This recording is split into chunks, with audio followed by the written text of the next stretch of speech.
There's an echo in the canyon, a reflection on the sound. When I'm really looking, I can hear you all around.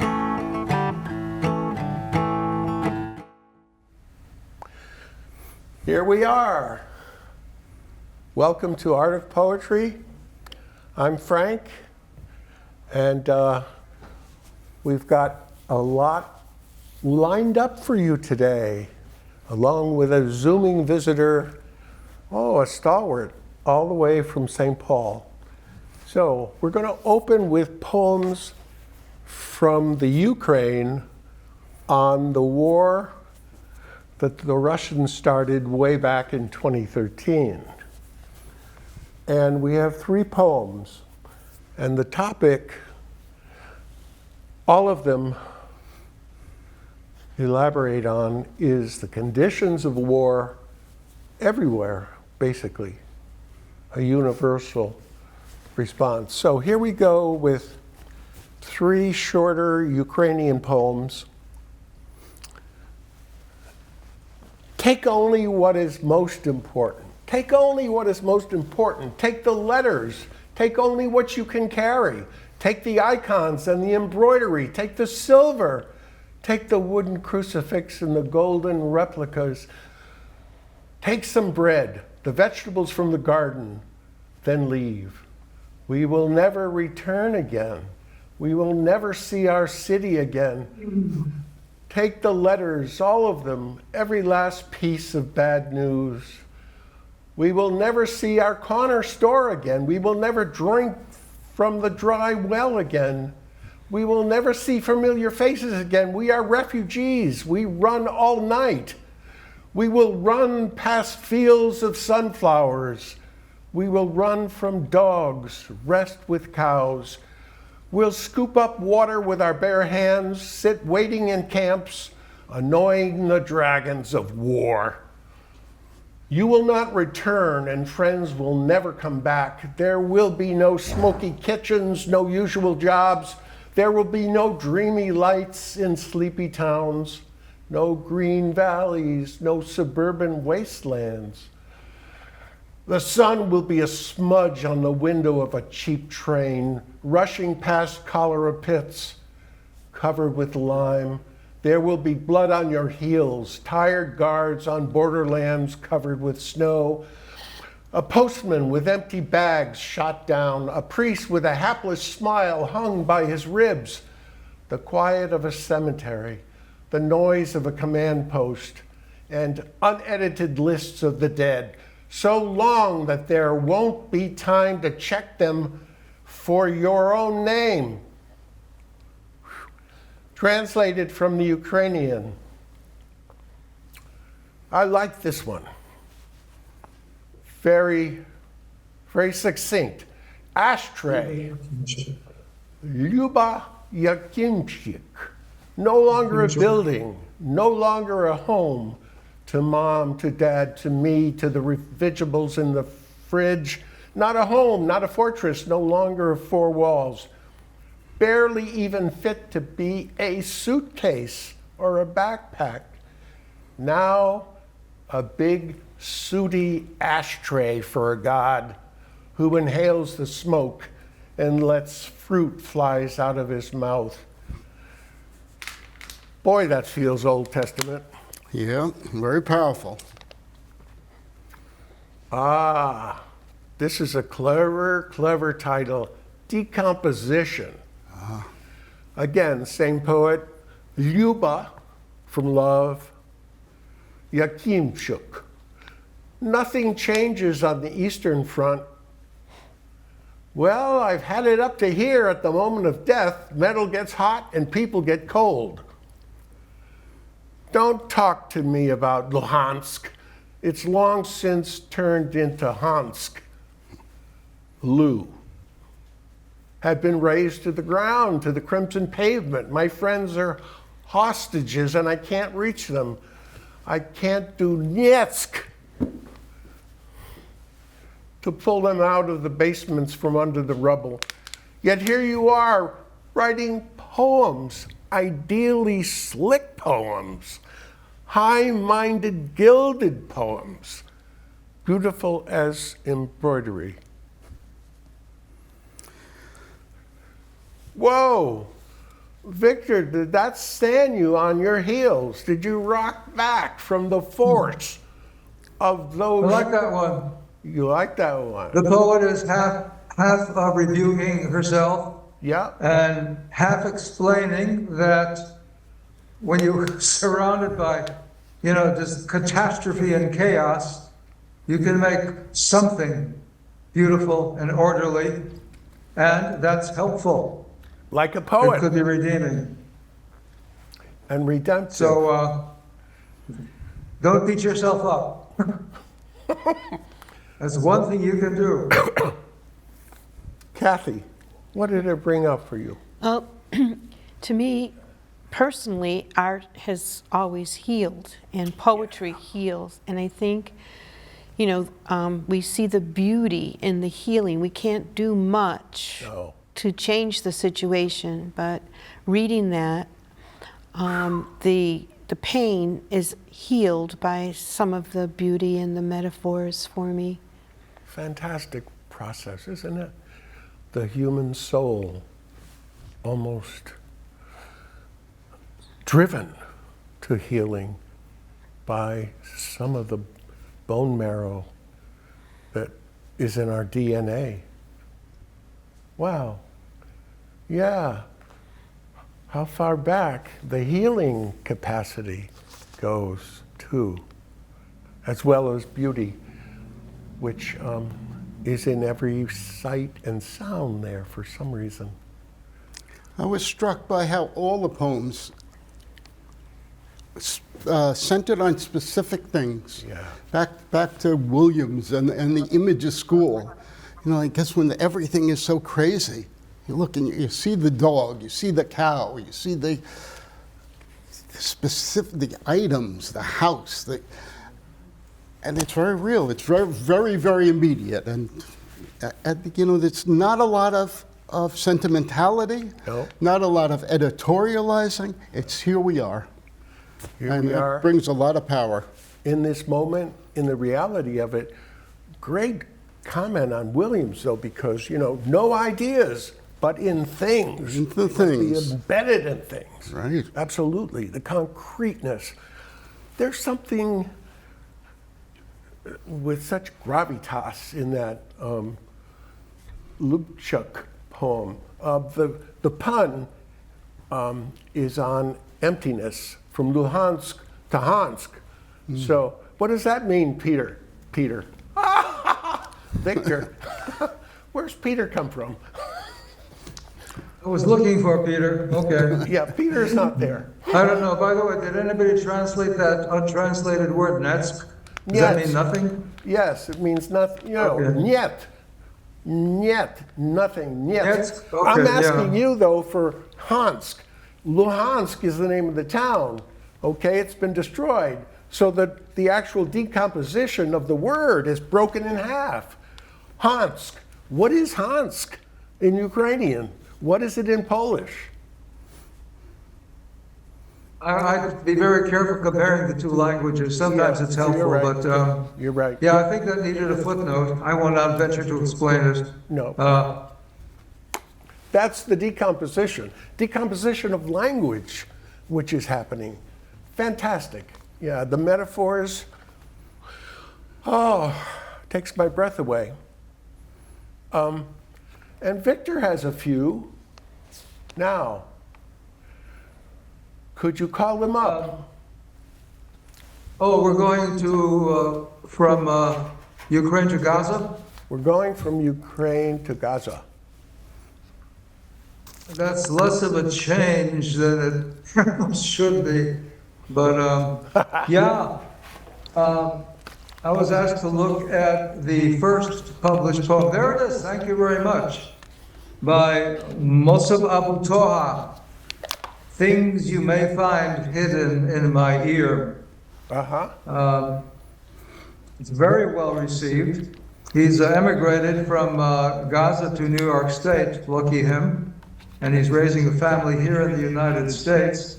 Looks as if they were all written in English, and he knows English very well. He knows English literature, American literature, pretty well, from what I could see. And I wrote two. One is, this book is full of poems about the situation in Gaza, about getting bombed and strafed by F-16s, American F-16s flown by Israeli pilots, looking for Palestinians to kill. But even in that, it's not just a kvetch, it's not just a complaint. It's not just a what, you said? Kvetch. Not just a kvetch complaint. A I was throwing in some kvetch. Yiddish. How do you say kvetch? Fetch. Vetch. You know, Sorry. Yiddish. Haven't you studied American literature? You should know some Yiddish. The I do. first one is from page 20, In the War, You and Houses. Oh, good, it's all on there. You fight, you die. You'll never know who won or lost, or if the war ended. They didn't find a place to bury you. They carried you on their shoulders. I'm just going to listen. Wandered through the neighborhood, stopped at your childhood school in the old park. The houses never saw you. They've already packed their bags. Dust has erected a tent in the corners. Rust has landed with its worn out clothes on the tap and on the spoon. It steals from the water its soft slide, while you sleep on moving sand. I'd be interested in reactions to this. I think it's very easy to respond to.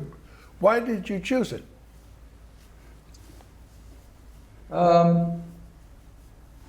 Well, it struck me as I was skimming and then going back through the book, and it just leaped out at me. Good. You and houses, and the images. Rust steals from the water its soft slide. Ah, yeah. Always thinking about the properties, again, the concreteness, okay? Right. No ideas but in things. That's where ideas originate. And things like imagist poetry save us from flying up to sterile heights of abstraction. I'm with It all you. begins in things. I'm so with you. You know? Yeah. Exactly. Not the cerebral, but the concrete.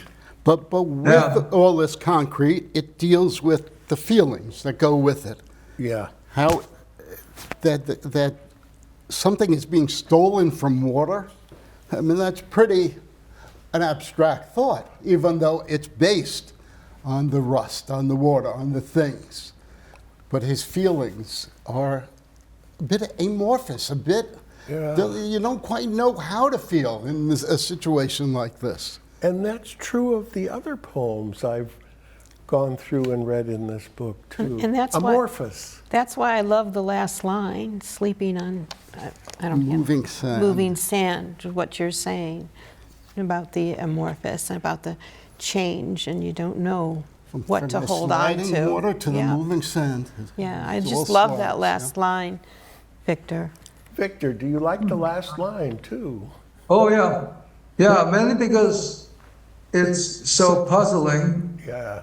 And yet, you know, you get the feeling of the instability of the whole situation in Gaza. Even the dead are not at rest.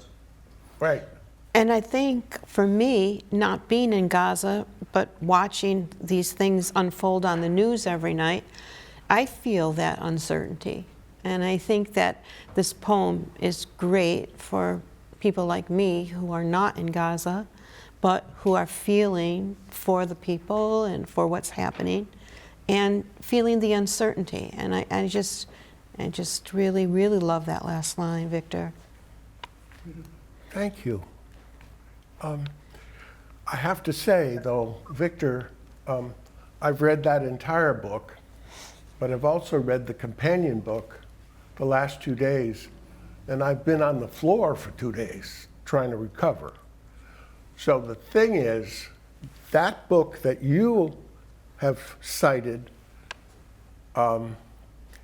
has a cumulative effect that is a punch in the jaw, right and left and right and left, and you find yourself on the floor after you read the book at one sitting. Not recommended. Then I read this for 2 days, his companion follow-up book, which is just published. Oh my goodness. I shouldn't have opened the book. Oh. So this is a very universal poem. Yeah. The word Gaza is not in there. Yep. Could be any war. Could be any war. And as Kathy's talking about the uncertainty, doesn't have to be war. It could be all sorts of situations where you're left with uncertainty. Yeah. He doesn't label, does he? No, he It's doesn't. wonderful because yesterday's Times said United States has designated in Sudan a genocide. We've got the New York Times reporting the U.S. has labeled, oh no, not another war, not another genocide, not another. Well, it gets you thinking, let's go from continent to continent. How many continents are burning? It raises the question. You're so right. It's generic. That was my overall impression of the cumulative effect of his poems. Right. It could be any war. Right. And in some ways, it is. That's why we started with Ukraine 10 years ago, you know? And Ukrainian poets now are saying different things. They've had the full effect. Oh my goodness. Could you read another one, Victor? Yeah, I thought there was a nice change of pace. Flying poem, there we go. Oh, What let's page? see, okay, almost all of it is on, that's pretty good, okay. And I chose this for the contrast and for the much more elevated, positive mood. 23. Page 23, yeah. Flying poem. Like a woman hanging her laundry on a clothesline, I hang my words on the lines of my page. Heavy, frightened words spread fear in my room. They shrink when exposed to the sun of the reading eye. My words dry up. The next day, my brother, tired of gazing at those fainting letters, throws the book in the drawer. The sun sets behind the eyelid. The words in the drawer swelter and stew in their sweat. My little sister smells them. She opens the drawer. The words fly out. The poem is free.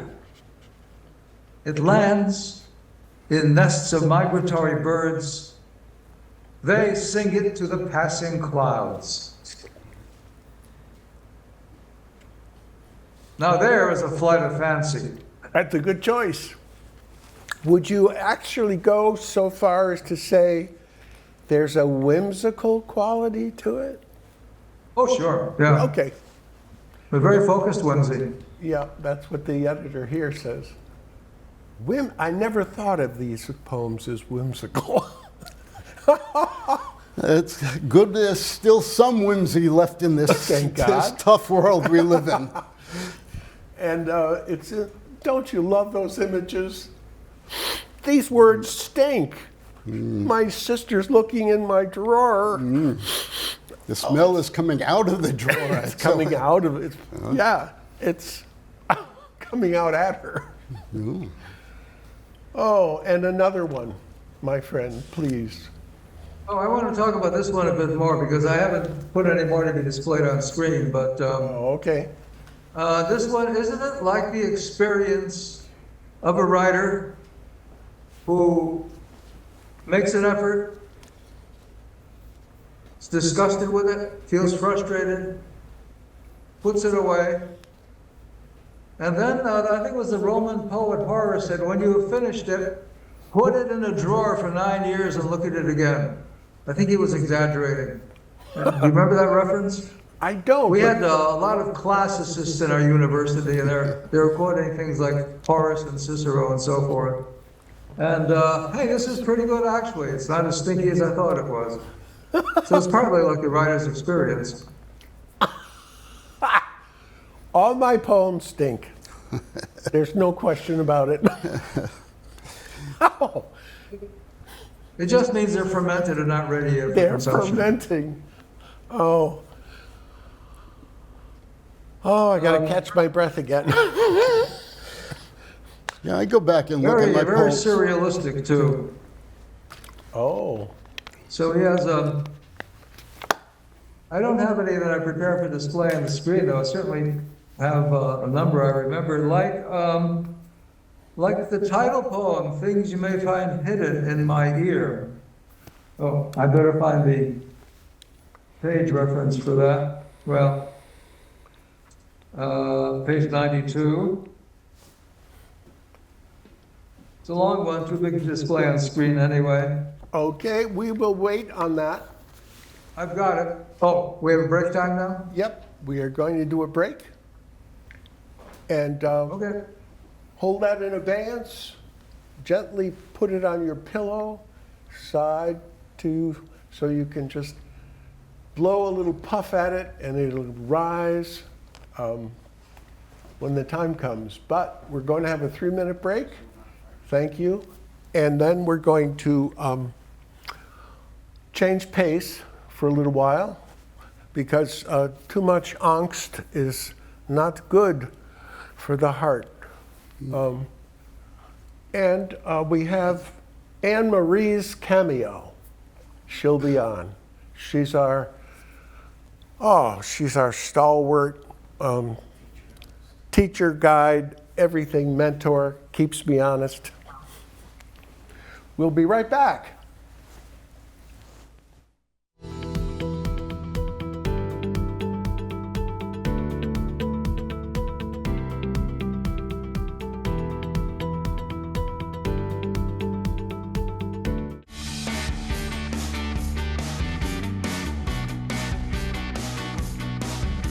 It was kind of the storm of the century, or the 500-year flood or storm, that by some estimates over 15 inches of rain fell over a 3-day period on June 4th, 5th, and 6th, 1982.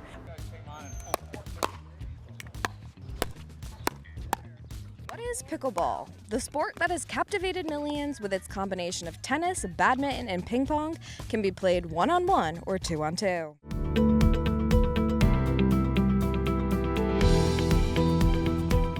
Hi, thanks for joining me. This is September Selectmen's Update. Hello everyone, Carl Fortuna here again with another monthly update. Good morning everyone. Today's the Town Council regular meeting, Wednesday, October 4th, 2023 at 8 a.m., Town Hall Green Room. Tom and Rick had a part of that.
Welcome back. Oh, thank you, Anne Marie. Thank you, Frank. You're on. You want me to read this one first? No. This one? Yeah. Okay, so the first one I picked out, Antonio Machado, Spanish Yes. poet. There is no 20th road. century, very popular in all the other books.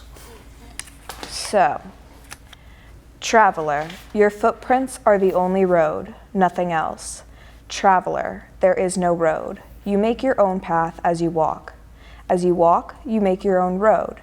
And when you look back, you see the path you will never travel again. Traveler, there is no road, only a ship's wake on the sea.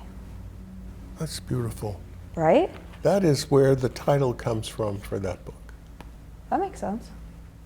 Well, you know me, I like traveling, so I I know thought you it do. was it kind of reminded me of Robert Frost, The Road Oh, That's yeah. Taken, or, The road. yeah. That is such a metaphor for so many things. Yes, Good for it is. you. You want me to keep going? Yeah. Okay. Don't waste your time asking what you already know. And who can respond to questions without answers? And the last one I picked was, the best of the good people know that in this life, it's all a question of proportion. A little more, a little less. And I think we'll save that for the end. Sure. It's so important. Thank you. Very nice, very nice. Honored guests, I'm thrilled to have you here. Thank you for your patience and understanding and really welcoming spirit. You have such exciting news. I would love you to share it. There's a concept afoot, A concept. and it's concrete, right? Yes, well, the concept it's a journal. It's a journal. Which is concrete. And it's called Bridge to Bridge, which are made of concrete. I'm with you. Where did it come from? Where did it come from? Yeah. Well, several of the poet laureates of the towns between New Haven and Old beautiful. Saybrook, between one river and the other, between one bridge and the other. Victor, are you following this? It's, Between one bridge and the other. which actually comes from something that Kerouac once wrote. About when he first heard Ginsberg read Howl for the very first time. Really? Yes. Wow. And Kenneth Rexroth yeah. was running the show. The guru. And he was the older, wiser poet who guided many of the poets in the San Francisco area at that time.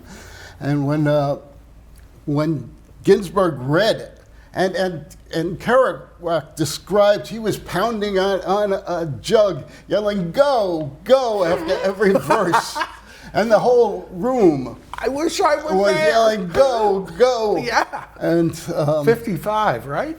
55 or 56, yes, right in that area. And Wow. And then Rexroth said that poem will make you famous from bridge to bridge. Oh, And wonderful. of course, everyone in the Bay Area thought, oh, he means the Bay Bridge to the Golden Gate. Yeah. And Kerouac says, no, he meant the Golden Gate to the George Washington Bridge. Oh, Famous across the country. So we're doing a little bridge to bridge. Bingo. That's The wonderful. poets, we're focusing on the poets and artists. We will have artwork as well as poetry Oh, even better. from this area. The 7 towns, catch me if I miss any. It starts with East Haven, Brantford, Guilford, Madison, Clinton, Westbrook, and Old Saybrook. Those are the 7 towns between the two. I know part of New Haven is the side of the bridge, but we're not counting New Haven. Okay. But we will look at poems from other people from other places, but we want to focus on the work of those in this area. We know there are many, many creative people. Oh, that's a beautiful summary, but you've grounded it so concretely for us. This is marvelous. I mean, Yes, and Rexroth and, Ginsburg and bringing that up as a foundation, that's where all the richness comes from. right. And Got it. those are actually poets who were instrumental in taking the poetry of the time out of the academies Oh, yeah. to the people. And, Yep. and this is for the people. We know there are people out there. We know the people who go to poetry readings and people who send poems out, but there are other people who are writing. Right. What I think is exciting about it is that we have not had poet laureates in all these towns. Hey, Mark McGuire is we're missing in new Westbrook. to Nobody's interested. Westbrook does not have a poet laureate, but But Kathy and I will help out if you guys need Right. something in Westbrook. yeah, That's the point. there's many people in Support. Westbrook that could do it, and Sure. we could help. Yep. But I think that's the other exciting part of it is that this will highlight a lot of the new poet laureates that have just been come on board, and we want to have a poet laureate in all 169 towns. Amen. And Absolutely. so, every poet laureate has their own project to give back. There's nothing, the limit is their imagination. And this was Mark's project. I've had my own projects when I was active as poet laureate for my town. I'm going to be helping him on the editing process with others. But this is his idea, and this is great because it really will highlight a lot of the new poet laureates. Oh, I'm so happy to hear that because your own richness as poet laureate for Clinton was obvious. Your activities were multiply effective. That was so thrilling. I mean, we spoke during an earlier show.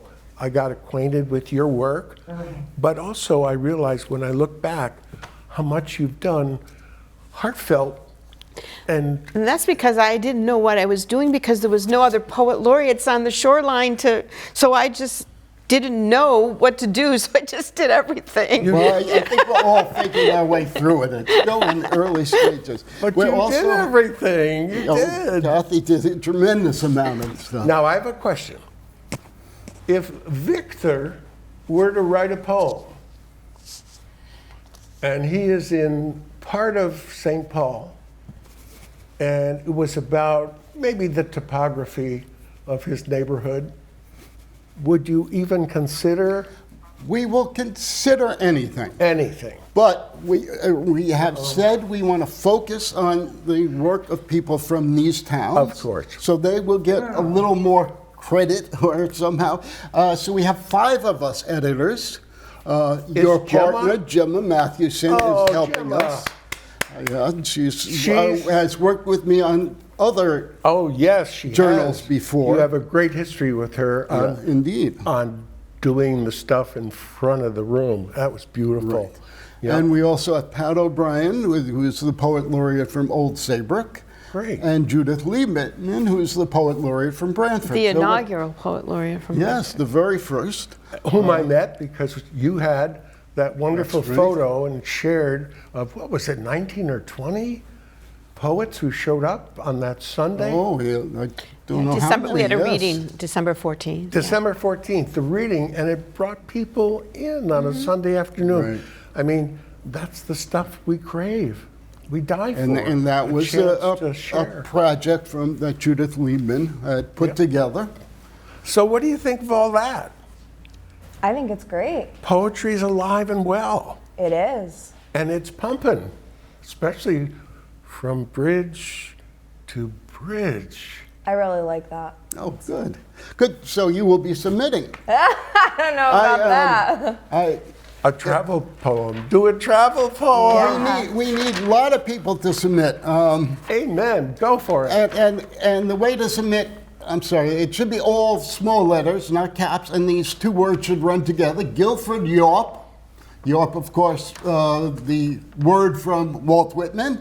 Guilford Yorp at gmail.com. Send me 3 poems. Tell me where you're from. Send me 3 poems. Tell me where you're from. Again, 1 word, Guilford Yorp, all small letters at gmail.com. Oh, that's beautiful, Mark. Speaking of Whitman, And, excuse me, but I'm sorry. keep going. We have Keep going. the announced closing date was January 15th, but we are going to extend that to bring in even more fine artists and poets. So get your poems in as soon as possible.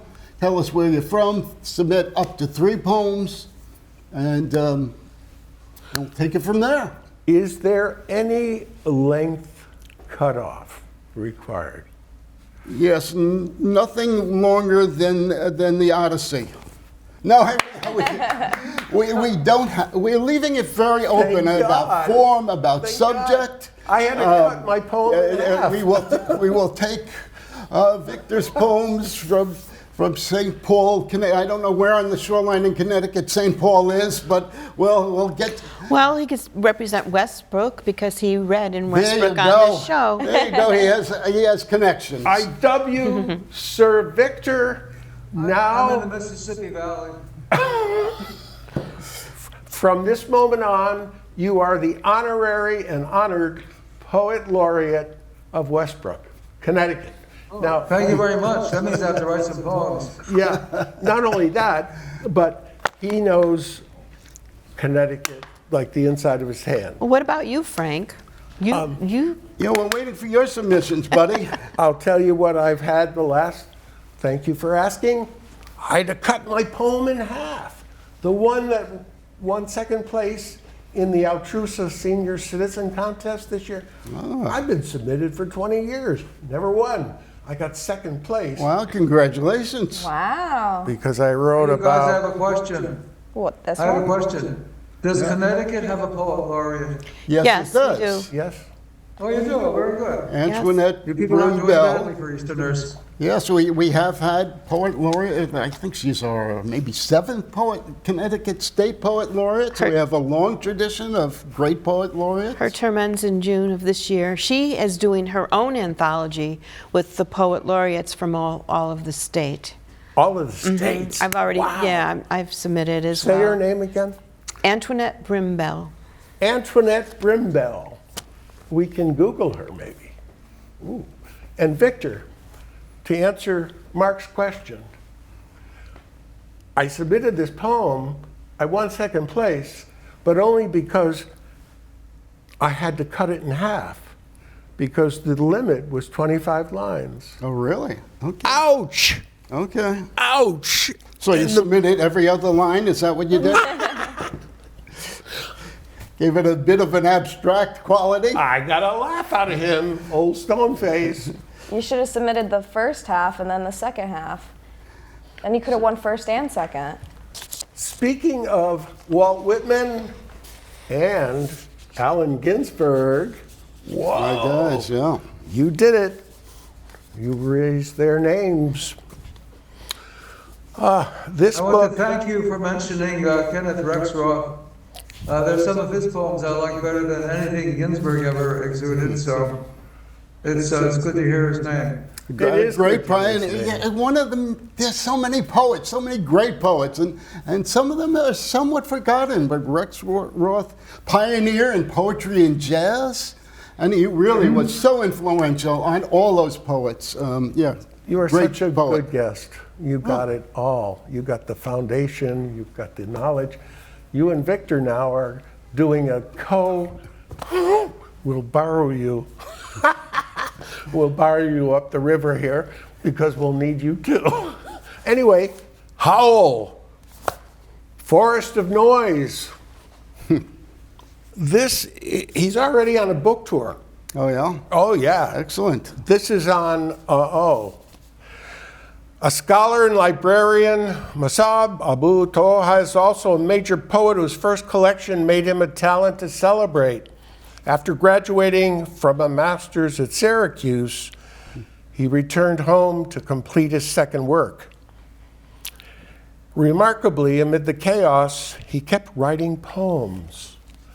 Uncannily clear, direct, and beautifully tuned, this collection forms one of the most astonishing works of art wrested from wartime. Howl. I'm howling in Cairo. I jump off my chair. I hug the closest thing to me, the gray corner of my room, my head glued to it like a stamp, so eager to travel. Books on the shelf, they listen to the whispers of my nose as it smells the old paint, as it searches for the fingers in the mason beneath the paint. My nose hears the mason's radio playing on Khartoum, the news about the uprising nearby. My nose smells the burning tires and stones thrown by young hands. I open my eyes to the image of my mother on my phone, handing me oranges she picked from a tree that's now under the rubble, but still howling in the wind. This guy's erudite, educated, And powerful. and literary. And I like the use of aroma in there. That's it's so evocative. It brings you to a place so strongly. And the nose keeps growing, almost like Pinocchio, in its efficacy. That's fantastic. After Walt Whitman, it's a shorty. Yeah. Anybody game to read it? I don't read that well, but we'll try. You're pretty good. After Walt Whitman, I become grass in America if you want me. Look for me under your boot soles. I become a child in Gaza if you want me. Look for me under the rubble of our house. And of course, he calling up Walt Whitman's famous passage about grass. The child shows me the grass, fetching it to me with full hands, and it goes on, and it brings us back. And Whitman philosophizes about this common thing growing among us. And stretches it and stretches it and stretches it. It's not as peaceful.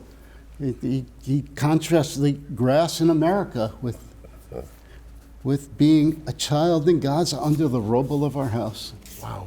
Which is no, I won't cheapen it with it. But my dog, by the way, named Zach.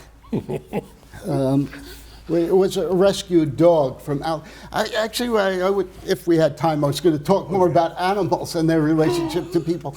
But he coincidentally was found with his mother and his 9 siblings under a trailer. Oh. So you know, trouble can be in Gaza and it can be in Alabama where he was found. Or your backyard. And it can happen to you or me or you or the dog or any of us. And poetry, I think, is largely about helping us focus our empathy towards everyone else. Empathy. Where is it? The title for this show will be Creative Compassion. I want to dedicate the show to the peacekeepers of the world, starting with Jimmy Carter, Yes. who did his real bit so honestly, with such integrity. After Allen Ginsberg, want to read one? Sure. It's so wonderful that he is constantly bringing up all our touchstones so beautifully. After Allen Ginsberg, I saw the best minds of my generation destroyed in a tent, looking for water and diapers for kids, destroyed by bombs, a generation under the rubble of their bombed houses. I saw the best brains of my generation protruding from their slashed heads. Thank you. My library, he founded a library. And he got a lot of donations from all over. And it was growing apace. My library. My books remain on the shelves as I left them last year, but all the words have died. I search for my favorite book, out of place. I find it lonely, lying in a drawer, next to the photo album and my own old Nokia phone. The pen inside the book is still intact, but some ink drops have leaked. Some words breathe its ink. The pen like a ventilator for a dozen patients. Home, Jerusalem, the sea, Haifa, the rock, the oranges, the sand, the pigeons, Cairo, my mother, Beirut, books, the rock, the sea. The sea.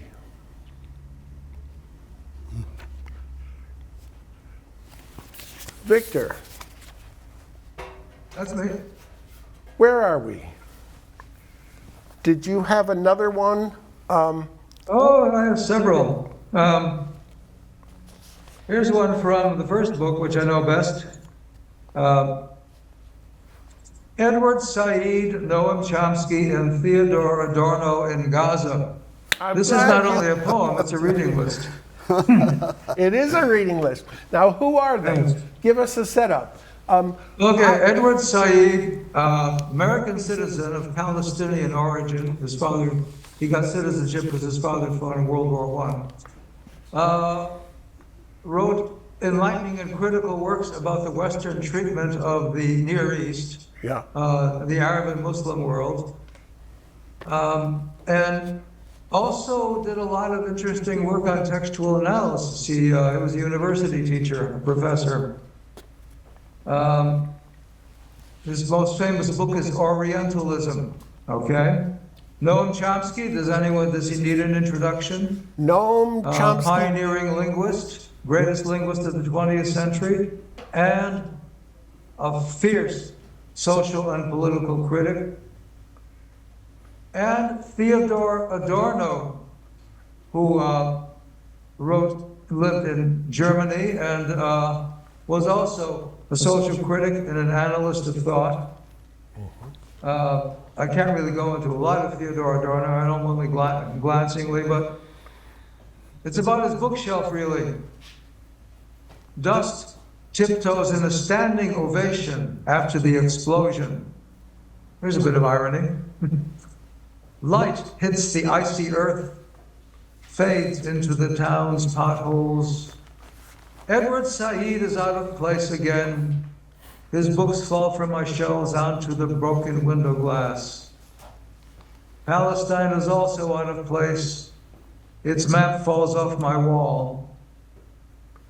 Edward's exile bleeds again of wars, of continued estrangement.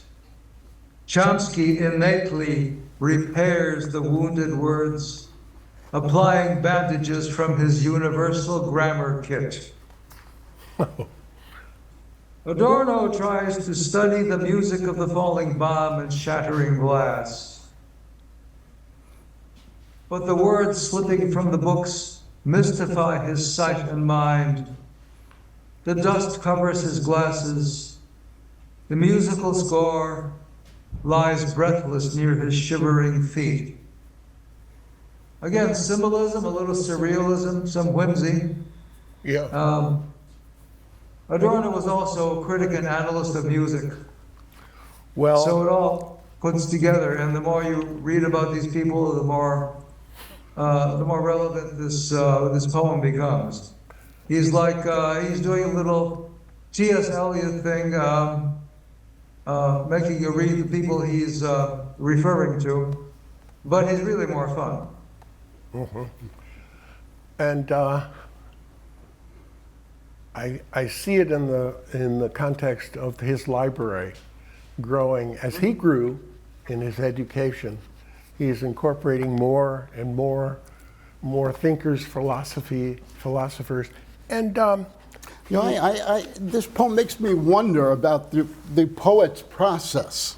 I wonder if these three books actually were on the shelf together and fell out, inspiring the poem, or if other books fell out, and he said, well, what if these three guys had happened? These are the three guys I want to talk. yeah. This way, they could have gone either way, but I just wonder about that process. That's a good question. Noam Chomsky, who has a book on the something of grammar. There's a title of his book. What's the name of the book he wrote? Well, Syntactic Structures was the pioneering book. Okay. It was half of his doctoral dissertation, and he proposed a universal grammar, things common to all languages. There was a title I was escaping in memory. Yeah, it's not an easy title to remember, Syntactic Structures, scratch your head. Okay. So, but yeah, that is amazing. And he used his keenness of language to analyze government documents and found out lots of things that were really very embarrassing to the United States government. And he didn't unlock any secret documents. He just dug in the government records. So he Joe found lots of things in words besides how they're related to one another. Joe Esposito and I used to go to his annual Tucson lecture at the University of Arizona. Mm-hmm. On the edge of our chairs. He's getting away with saying that? Yeah, he's getting away. It's 5 minutes. We're going to wrap up. 1 minute. I'm going to cut to the chase. It's a wonderful book. I came here seeking a person, a vital story of grace, one gay man's spiritual journey. I brought it back from Tucson with me. And I want to always wrap up on a note of hope and joy. Sadness before joy is the process when you're doing a show. And the joy comes strangely from this book. There is AIDS in each of us, AIDS, but also the gifts of real medicine and efficacious miracles. We are given these gifts so that we can offer them to others. It always redounds to us. The Hindus call it karma. We might call it grace. This is the enduring truth of our lives. This work is assured and blessed and is what brings us out of these cocoons into the light we first witnessed that day we emerged from our mother's womb. Without all the bondage and baggage and accoutrements and societal,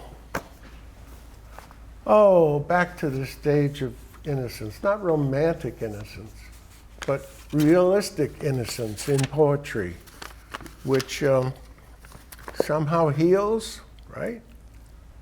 And balances the bad news in an act of beauty. Thank you very much. Of course. Thank you. Feels good. Thank you, Victor. It was fun. That's what it should be. We're kids in the playground. Thanks for joining us. Look forward to a show in February. And hug the person next to you when you're watching this show. That's something I want to start. Hug the person next to you in the room after you hug yourself. Because it is love that begins in mother's womb. Thank you. We are a wrap. I had a lot of fun too. Well, thanks, Frank. If I'm gone tomorrow and you hear this song today, just remember there is love for you in every note I play. There's an echo in the canyon, a reflection on the sound. When I'm really looking, I can hear you